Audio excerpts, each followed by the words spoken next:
أعوذ بالله السميع العليم من الشيطان اللعين الرجيم. بسم الله الرحمن الرحيم. الحمد لله رب العالمين، وصلى الله على سيدنا أبي القاسم محمد وعلى آله الطيبين الطاهرين. كيف خطط رسول الله صلى الله عليه وآله وسلم للخلافة من بعده؟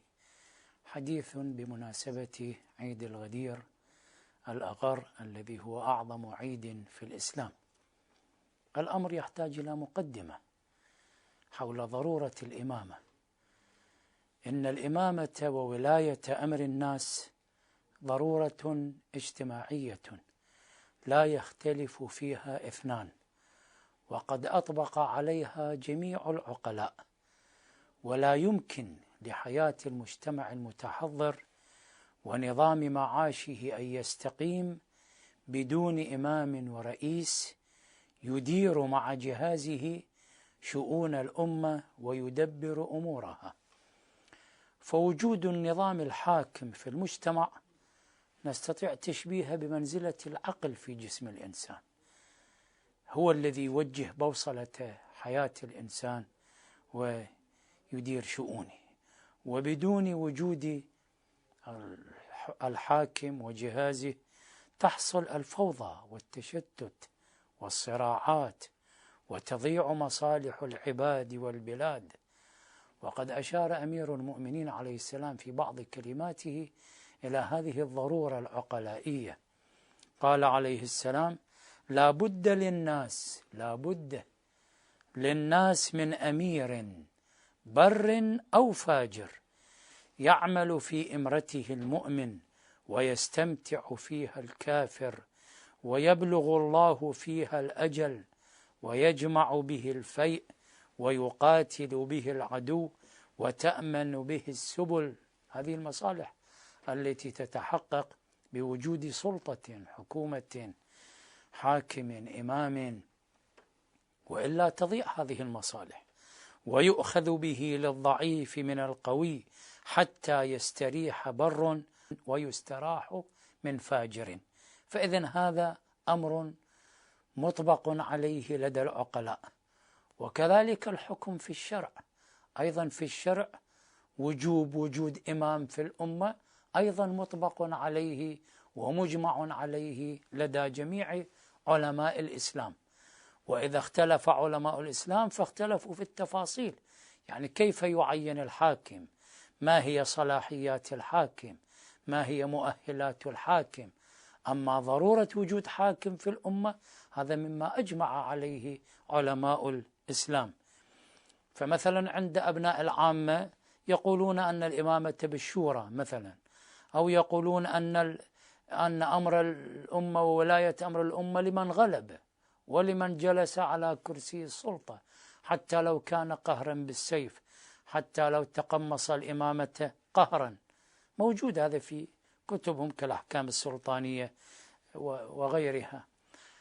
أما عندنا نحن الإمامية فنقول أنها بالنص، وإنها حق جعله الله تبارك وتعالى لمن اجتمعت فيه شروطها، سواء مارس هذه الوظيفة أي ثنيت له الوسادة وسمحت له الظروف بممارسة إمامته، أو لم تسمح الظروف وقعد في بيته. ولذلك توجد كلمة للنبي صلى الله عليه وآله وسلم في حق الحسن والحسين: الحسن والحسين إمامان إن قاما وإن قعدا، أي إن قاما بالأمر أو قعدا عنه حيث لم تسمح الظروف بذلك هم إمامان. فإذن هذا اختلاف بين علماء الإسلام في التفاصيل، وإلا أصل ضرورة وجود إمام للأمة هذا مما أطبق عليه العقلاء وأطبق عليه المتشرعة. وسيرة رسول الله صلى الله عليه وآله وسلم شاهدة على ذلك، فقد اهتم بدقة بهذا الأمر. ينقل التاريخ وأخبار السير أنه صلى الله عليه وآله وسلم كان لا يخرج سرية إلا أمر عليها أحد مهما قل أفرادها. بل في الحديث الشريف: إذا خرج اثنان للسفر فليؤمر أحدهما، لأنه مسألة إدارية لابد هؤلاء الاثنان إذا لم يكن هناك أمير لهما متفق عليهما من الاثنين سيحصل تشتت وتضييع للأمر، قد تختلف رغباتهم، تختلف خططهم، أحدهم يذهب يمين أحدهم يذهب يسار. فإذا خرج اثنان لا بد أن يكون لهما أمير، هم يؤمر أحدهما، فكيف إذن بأمة واسعة؟ وكان صلى الله عليه وآله وسلم إذا خرج لغزوة لا يترك المدينة بدون خليفة له. وأيضا النقول التاريخية تعدد وتذكر أسماء من استخلفهم رسول الله صلى الله عليه وآله وسلم حينما خرج لكل مغازيه وسراياه. بل روي في حديث عن رسول الله صلى الله عليه وآله وسلم قال: الإمام الجائر خير من الفتنة.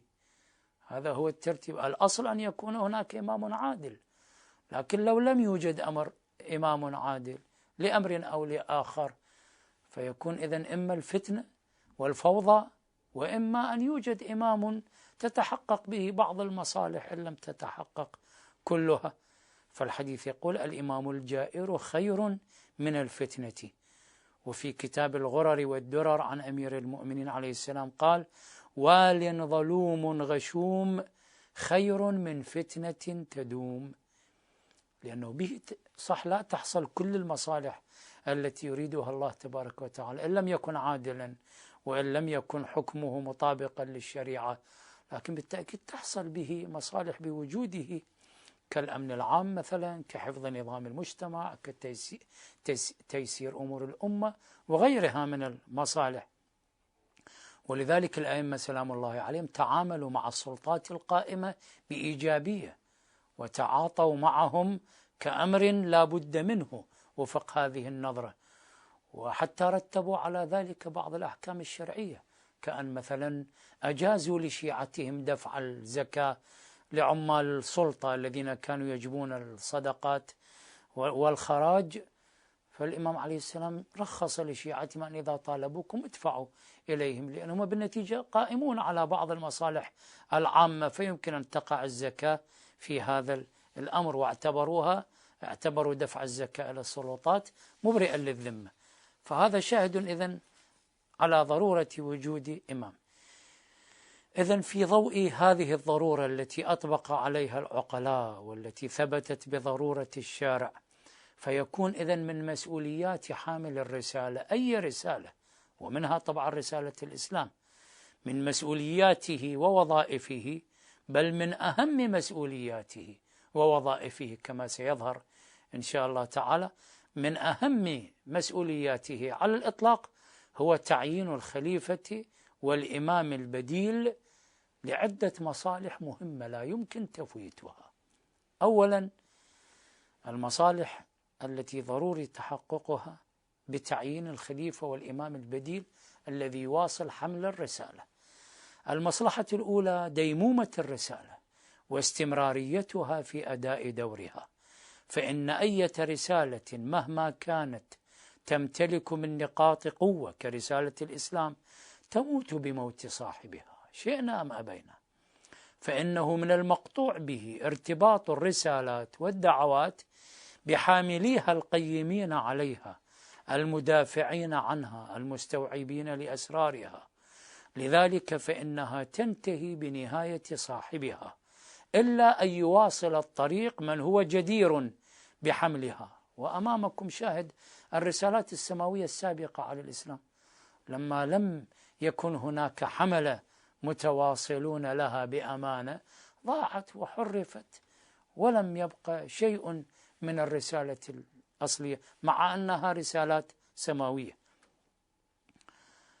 هذه المصلحة الأولى، إذن ديمومة الرسالة واستمراريتها لا يتم إلا بوجود المؤهل لحمل الرسالة الذي يواصل هذه الأمانة. ثانيا، المصلحة الثانية لتعيين الإمام البديل قطع الطريق أمام غير المؤهلين لهذا المنصب الإلهي، فإن الإمرة والزعامة خصوصا الزعامة الدينية بما لها من قدسية وهيبة وجاه من أهم ما تنزع إليه النفس الأمارة بالسوء. ففي الحديث آخر ما ينزع من قلوب الصديقين حب الجاه، إذا كانوا في مرتبة الصديقين وهم مبتلون بحب الجاه، فما رأيك إذن بعامة الأمة؟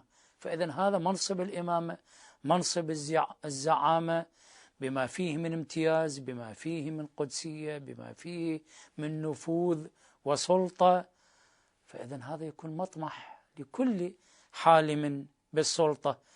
إذن سيكون المتربصون بهذه الخلافة، بهذه الإمرة، سيكون المتربصون كثيرين، والحالمون بها والساعون إلى تحصيلها أكثر. فما لم يتدخل صاحب الرسالة وحامل الرسالة في تعيين البديل، فستحصل صراعات إذن على هذا الموقع وتنافسات، وستسفك فيه الدماء، والتاريخ شاهد على ذلك، وهم يعترفون على أن الويلات التي حلت بالأمة والدماء التي سفكت من ذلك اليوم إلى اليوم بغير حق هو بسبب النزاع على السلطة والنزاع على الحكم.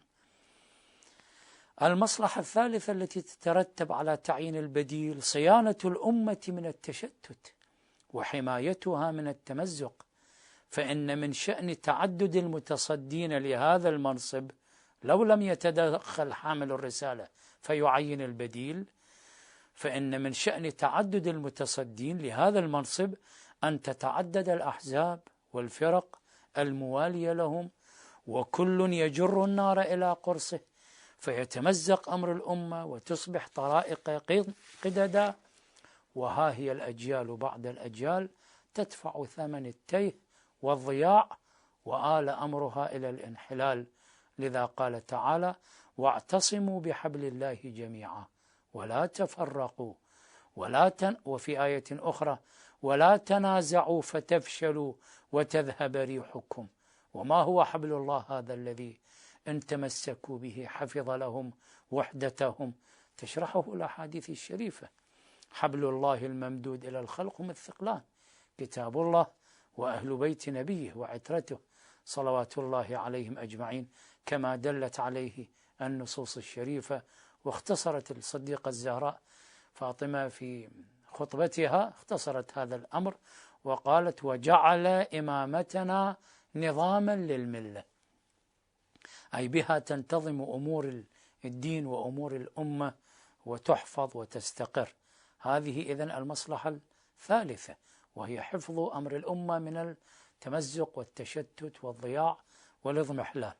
المصلحة الرابعة: إن حامل الرسالة لا يستطيع أن يستمر بمشروعه حتى النهاية ويقدم كل ما عنده قبل أن يطمئن إلى وجود البديل، لأنه قبل ذلك، قبل أن يطمئن إلى وجود البديل، يخشى على مستقبل الرسالة ولا يستطيع أن يتقدم بالمقدار الذي يكون مهددا لحياته إلا أن يطمئن بوجود البديل، وإلا يخشى على أمر الأمة من الضياع بعده.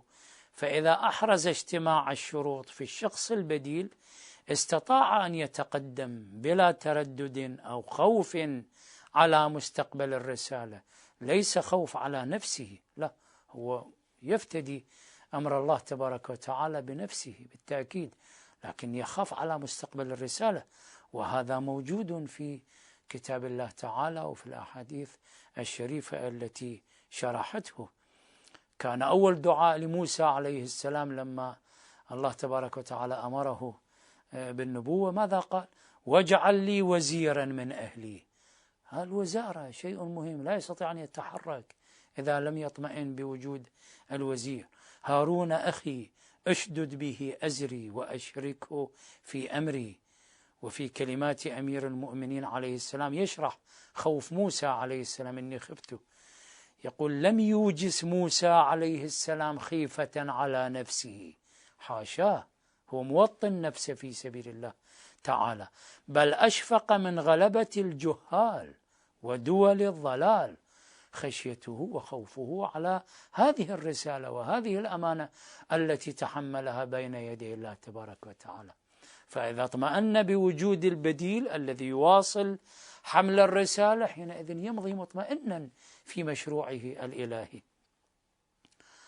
هذه إذن المصالح التي ذكرنا 4 منها يدركها كل عاقل، ويزداد الأمر وضوحا كلما ازدادت أهمية الرسالة كدين الإسلام الذي جاء رحمة للعالمين وخالدا إلى يوم القيامة. فهو أي الإسلام بهذه السعة والشمول طولا، أي في عمق الزمان، ممتد من حياة النبي صلى الله عليه وآله وسلم إلى قيام يوم الساعة، ممتد طولا في الزمان وممتد عرضا ليشمل كل البشر، وما أرسلناك إلا رحمة للعالمين. فالرسالة بهذا الامتداد الطولي في الزمان وبهذا الامتداد العرضي الذي يشمل كل البشر، إذن رسالة بهذه الأهمية تتعاظم حينئذ ضرورة إقامة البديل والخليفة الذي يواصل حملها، لأن هذه المصالح تتعاظم وتتأكد كلما تعاظمت أهمية الرسالة، وكلما تعاظم منصب الشخص الراحل والغائب عن الساحة، فكلما تزداد أيضا عظمة الشخص وعظمة دوره ازدادت المسؤولية والأخطار حول المنصب. وأشرف موقع هو إمامة المسلمين وولاية أمورهم وخلافة رسول الله صلى الله عليه وآله وسلم، التي قدر لها أن تشمل شرق الأرض وغربها، كما بشر بذلك رسول الله صلى الله عليه وآله وسلم حينما كان يحفر مع المسلمين في الخندق وضرب على صخرتين فأضاءتا له ولهم، وجاءت البشرى بواسطة جبرائيل عليه السلام بأن هذه بشارة بفتح الشرق، يعني بلاد فارس، والغرب أي بلاد الروم، وقد تحقق ذلك وأكدها القرآن الكريم: وعدكم الله مغانم كثيرة. وفي آية أخرى: وأخرى تحبونها نصر من الله وفتح قريب. فإذا مشروع بهذا الطموح وبهذا المستقبل الواسع بالتأكيد سوف تتجاذبه المطامع والأهواء. فبمثل هذه السعة وهذه الامتيازات وهذه المسؤوليات الواسعة وهذا المستقبل المشرق الزاهر، مثل رسول الله صلى الله عليه وآله وسلم الذي هو أخبر بذلك، يجهل هذه الأمور الواضحة وهذه المصالح التي ذكرناها، وهو المتصل بسبب إلى الله تبارك وتعالى: وما ينطق عن الهوى إن هو إلا وحي يوحى، وهو القائل: من مات ولم يوصي مات ميتة جاهلية. فهل يكون هو صلى الله عليه وآله وسلم أول من يخرج عن ربقة الإسلام ويموت على الجاهلية؟ كبرت كلمة تخرج من أفواههم. فالذين يقولون إذن أنه مات ولم يوصي ولم يعين، بغض النظر عن كيفية التعيين سنناقشها، هذا كأنه يستخف بمنزلة رسول الله صلى الله عليه وآله وسلم. هو الذي يقول: من مات ولم يوصي مات ميتة جاهلية. أم تقولون أن هذه الوصية بمال؟ فهل المال الحقير الذي يتركه الإنسان أهم من ولاية أمر الأمة بهذه السعة وبهذا المستقبل الذي ينتظرها، حتى يكون رسول الله صلى الله عليه وآله وسلم أول مخالف لهذه المقولة له: من مات ولم يوصي مات ميتة جاهلية؟ وهل الوصية بالولد والمال والعقار وأمثالها أهم من الوصية بأمر الأمة؟ أم يقال أنه صلى الله عليه وآله وسلم فوجئ بأجله قبل أن يستعد له وقبل أن يفكر بمستقبل الأمة وقبل أن يستعد للتخطيط للبديل مهما كان شكله وصيغته؟ سنناقش ذلك. هذا أيضا كلام غير معقول، لأن هو صلى الله عليه وآله وسلم نعى نفسه مرارا. هو الذي يقول: لا أطبق عيني حتى ظننت أني لا أفتحها، لأن الأجل يأتي بغتة، وإذا فتحت عيني ظننت أني لا أطبقهما. لأن هكذا استعداده للأجل بمقدار فتح العين وغلقها، هو لا يتوقع ويضمن أنه باق إلى اللحظة الأخرى. فإذا احتمال أنه فوجئ بأجله قبل أن يستعد لإعداد البديل، هذا احتمال أيضا لا يمكن أن ننسبه إلى رسول الله صلى الله عليه وآله وسلم، بل قد نعى نفسه مرارا لأمته، خصوصا في حجة الوداع حينما قال: إن جبرائيل كان يعارضني بالقرآن في السنة مرة، وعارضني في هذه السنة مرتين، وما ذلك إلا لدنو أجلي. وهذا في صحيح البخاري أيضا موجود هذا الحديث.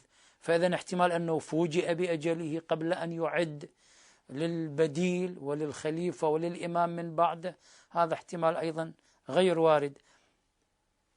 أم يقال أنه صلى الله عليه وآله وسلم لم يكن حريصا على الأمة ولا مهتما بأمرها، فلتواجه قدرها بنفسها، ولو آل أمرها إلى الفناء والصراع والتقاتل وسفك الدماء وولاية أمورها من قبل الفاسدين والظالمين والمجرمين، ولتذهب أتعابه سدى كالتي نقضت غزلها من بعد قوة أنكاثا.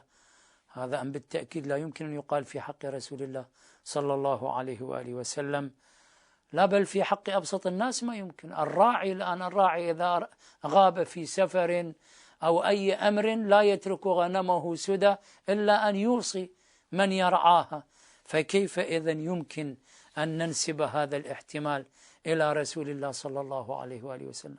والخلفاء بعده أيضا الذين تعاقبوا على الخلافة لم يتركوا أمر الأمة سدى. الخليفة الأول نص على الثاني، والثاني نصب الستة أهل الشورى. فإذا لا يمكن لعاقل أن يترك أمرا بسيطا سدى من دون أن يعين من يخلفه عليه. فإذا كيف يمكن أن نقول أن رسول الله صلى الله عليه وآله وسلم ترك أمر الأمة سدى؟ الخليفة الأول له كلمة يقول: إني أخشى أن ألقى الله وقد تركت أمة محمد صلى الله عليه وآله وسلم دون أن أولي عليها أحدا. فإذا هل هذا الخوف لم يكن موجودا عند رسول الله صلى الله عليه وآله وسلم حتى ترك أمر الأمة سدى؟ ولما طعن الخليفة الثاني أرسلت إليه أم المؤمنين عائشة بعدما طعن رسالة مفادها أن أوصي من يخلفك ولا تترك أمة محمد صلى الله عليه وآله وسلم بعدك هملا وبدون راع.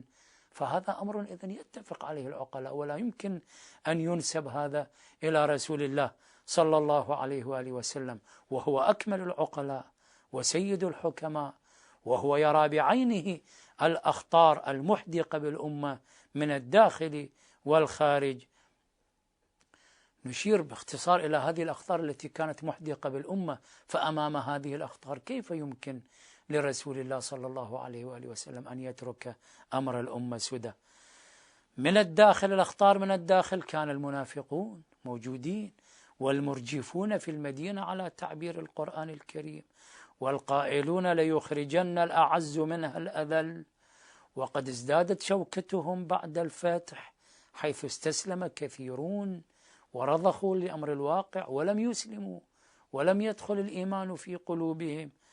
قالت الأعراب آمنا قل لم تؤمنوا ولكن قولوا أسلمنا ولما يدخل الإيمان في قلوبكم.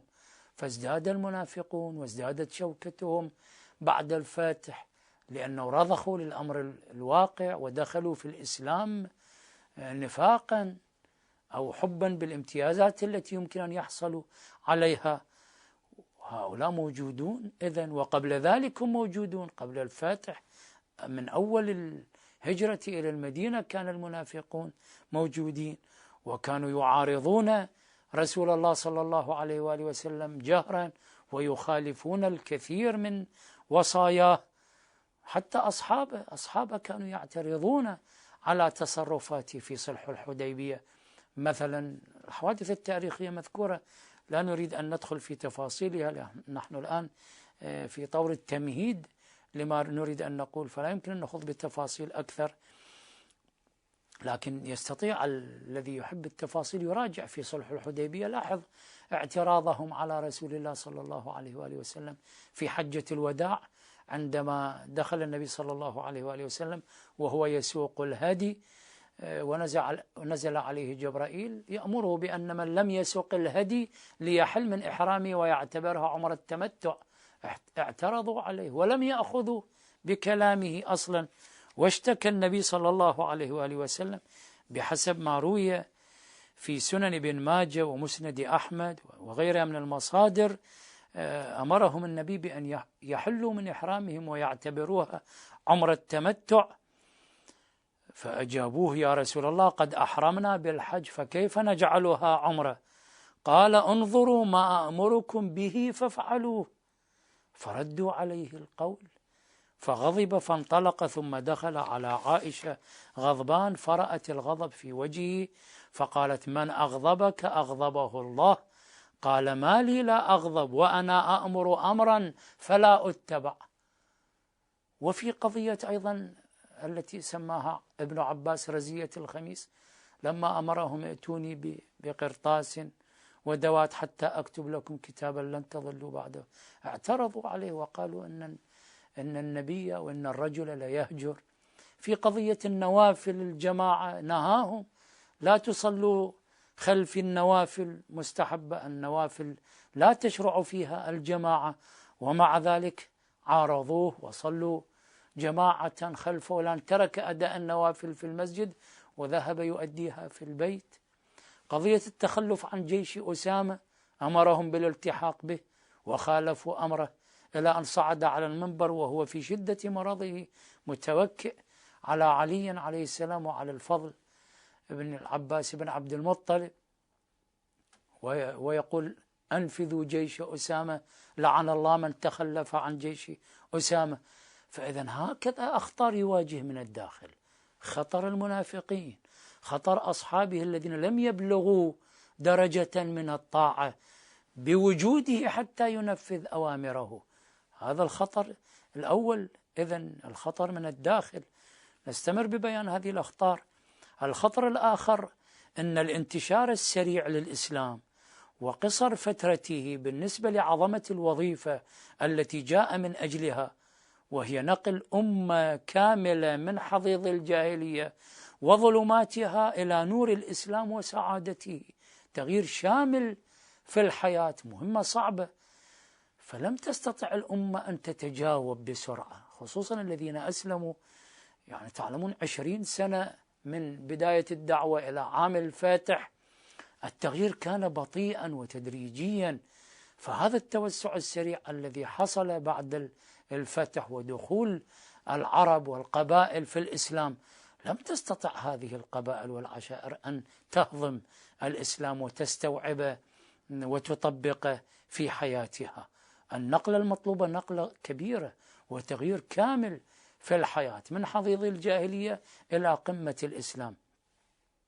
فإذا قاعدة عريضة في المجتمع لم تصل إلى درجة كاملة وكافية من فهم الرسالة واستيعابها والتفاعل مع تفاصيلها، وهم معرضون، لذلك هم معرضون للانهيار والهزيمة مع أول امتحان يواجههم في حالة غيابه صلى الله عليه وآله وسلم. والله تعالى لم يخفي هذه الحقيقة، أخبره بها: وما محمد إلا رسول قد خلت من قبله الرسل أفإن مات أو قتل انقلبتم على أعقابكم. وهذا الذي حصل ارتدت أغلب العشائر والقبائل والجزيرة العربية كلها ارتدت، وبقيت المدينة تقريبا في قبضة أصحاب رسول الله صلى الله عليه وآله وسلم. ارتدت أغلب العشائر إلا من عصب الله تعالى. فإذا هذا الخطر الثاني، أننا أمام قاعدة عريضة مهزوزة لم تستوعب الإسلام ولم تفهمه، ومعرضة للانهيار والارتداد في أول هزة تواجهها. وقد حصل هذا فعلا ولم يفاجأ به رسول الله صلى الله عليه وآله وسلم، لأن الله تعالى أخبره بهذه الحقيقة. زين. وقد أشارت أم المؤمنين عائشة إلى هذا الانحراف الذي حصل في مسيرة المسلمين بعد رسول الله صلى الله عليه وآله وسلم، عندما كانت تحرض على الثورة ضد الخليفة الثالث عثمان.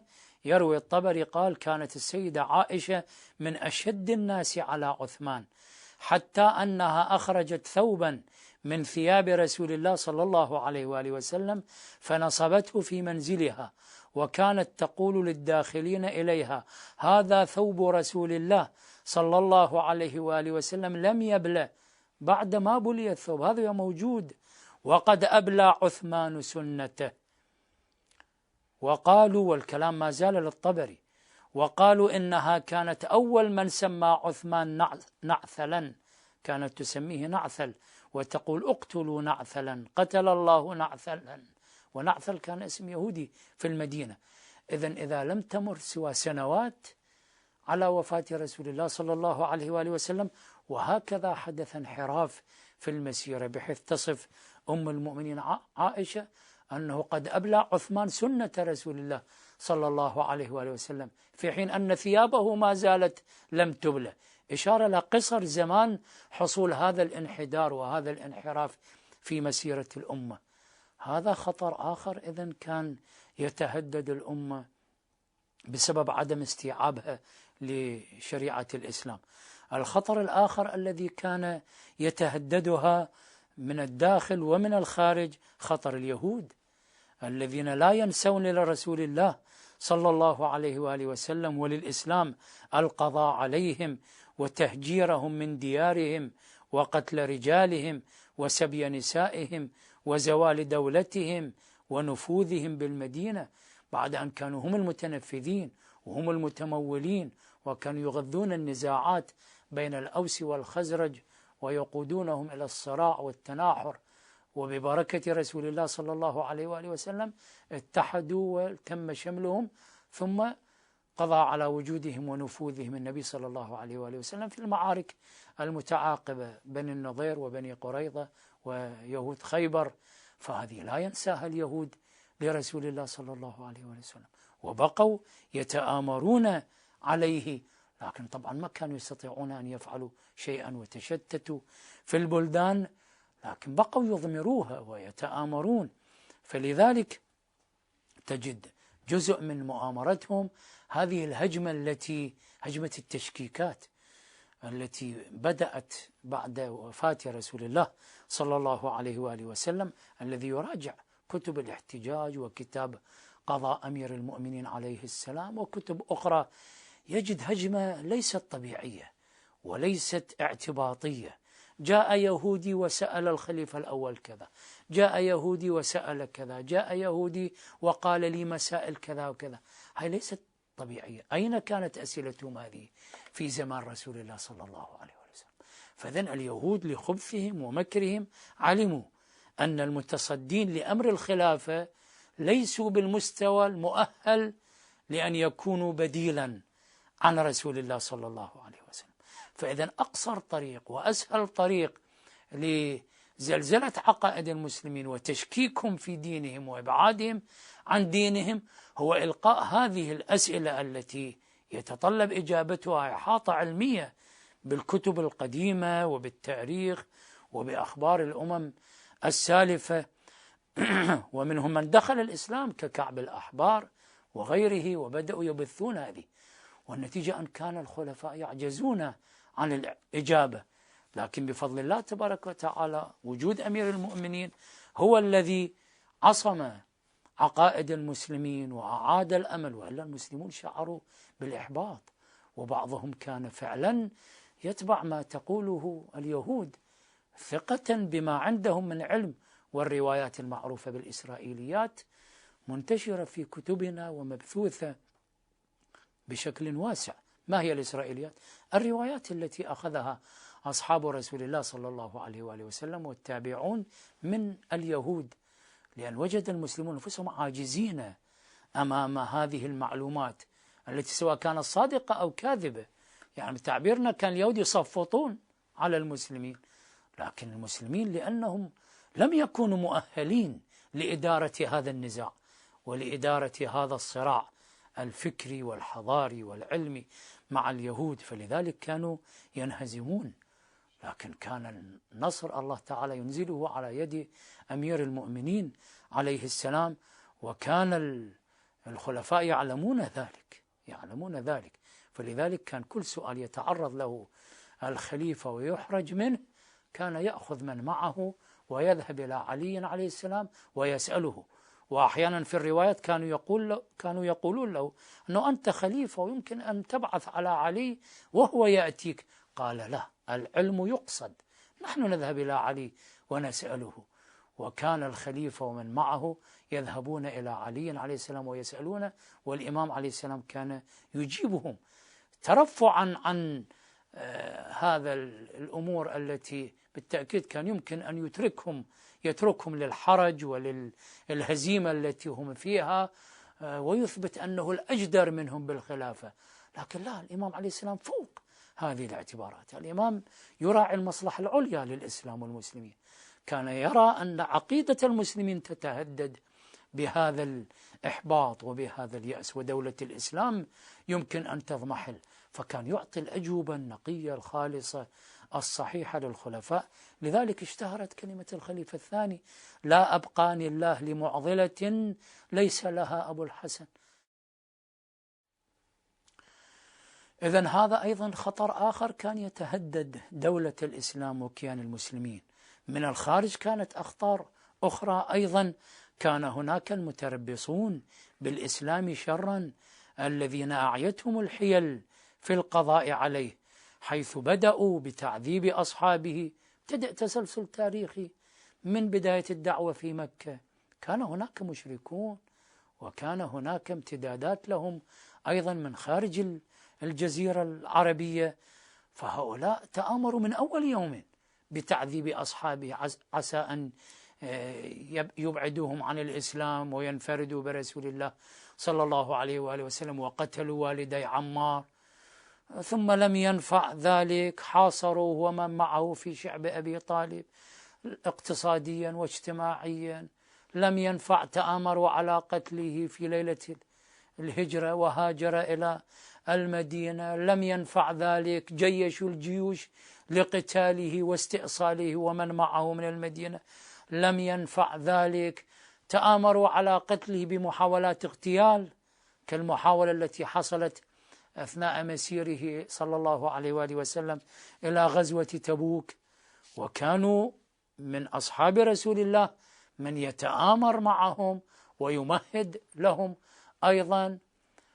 والنبي صلى الله عليه وآله وسلم كان يعرف هؤلاء المتآمرين، وعلم أسماءهم إلى صاحبه حذيفة بن اليمان، لكن حذيف طبعا أسر هذه الأسماء، فلذلك يعرف حذيفة بن اليمان بأنه صاحب سر رسول الله صلى الله عليه وآله وسلم، لأن رسول الله أعلمه بهذه الأسماء، أسماء المنافقين والمتآمرين على حياته وعلى قتله. وكان الخليفة الثاني لا يصلي على أحد من أصحاب رسول الله يموت حتى يرى حذيفة يتقدم ويصلي عليه، فإذا صلى عليه حذيفة يعني هذا ليس من المنافقين المتآمرين. فإذا كان هناك امتداد لهؤلاء الأعداء من الخارج، منهم في داخل المجتمع أيضا. من الأخطار في الخارج كانت أيضا الدولتان الرومية والفارسية اللتان بدأتا تفكران جديا في أمر رسول الله صلى الله عليه وآله وسلم. بالبداية كانوا يتجاهلون، لا يعبؤون به، لا يكترثون، خلوا أمره إلى قريش وأحلافهم من العرب ليستأصلوه. لكن بعد فتح مكة وبعد انتشار أمر النبي صلى الله عليه وسلم في الجزيرة، وصل أمره إلى الخليج، خلينا نقول إلى اليمامة، يعني البحرين والموجودة الآن، والجهة الغربية من الخليج لا بدأتها. وأيضا في شمالا وصل إلى حدود بلاد الروم. غزوة مؤتة وقعت على حدود بلاد الروم، وغزوة تبوك كان النبي صلى الله عليه وسلم قاصدا مقاتلة الروم. فإذا الروم والفرس رأوا أن النبي صلى الله عليه وسلم أصبح على أسوارهم، فبدأوا يفكرون جديا في هذا الأمر بعد أن غطى نوره الجزيرة كلها، واليمن جنوبا وشمالا إلى تخوم الشام، وشرقا إلى حدود الخليج وبلاد النهرين. فإذا هؤلاء أيضا كانوا يتآمرون بشكل وبآخر على قتله، وإن لم يتمكنوا فالتآمر على الأمر من بعد وفاته. فإذا كل هذه المصاعب والتحديات كانت تواجه الأمة، وكان رسول الله صلى الله عليه وآله وسلم يقرأها جيدا ويعرفها جيدا، وكانت نصب عينيه هذا كله، وهو بالصفات التي وصفها الله تبارك وتعالى: لقد جاءكم رسول من أنفسكم عزيز عليه ما عنتم حريص عليكم بالمؤمنين رؤوف رحيم. شخص بهذه المواصفات وبهذه الرحمة وبهذه الشفقة على الأمة وبهذا الحرص على حفظ هذه الأمة، وأمام هذه التحديات وهذه الأخطار، هل يمكن أن يقول عاقل أنه مضى رسول الله صلى الله عليه وآله وسلم من دون أن يحدد للأمة المسير؟ لنقل حتى لا نستبق النتائج، لا أقول يعين أمير المؤمنين الخليفة من بعده، لا، نأتي بالتسلسل المنطقي، لكن أقول أمام هذه الخارطة التي أمامنا، إذن يمكن أن نحتمل ذرة من الاحتمال أن رسول الله صلى الله عليه وآله وسلم يمكن أن يترك أمر الأمة سدى.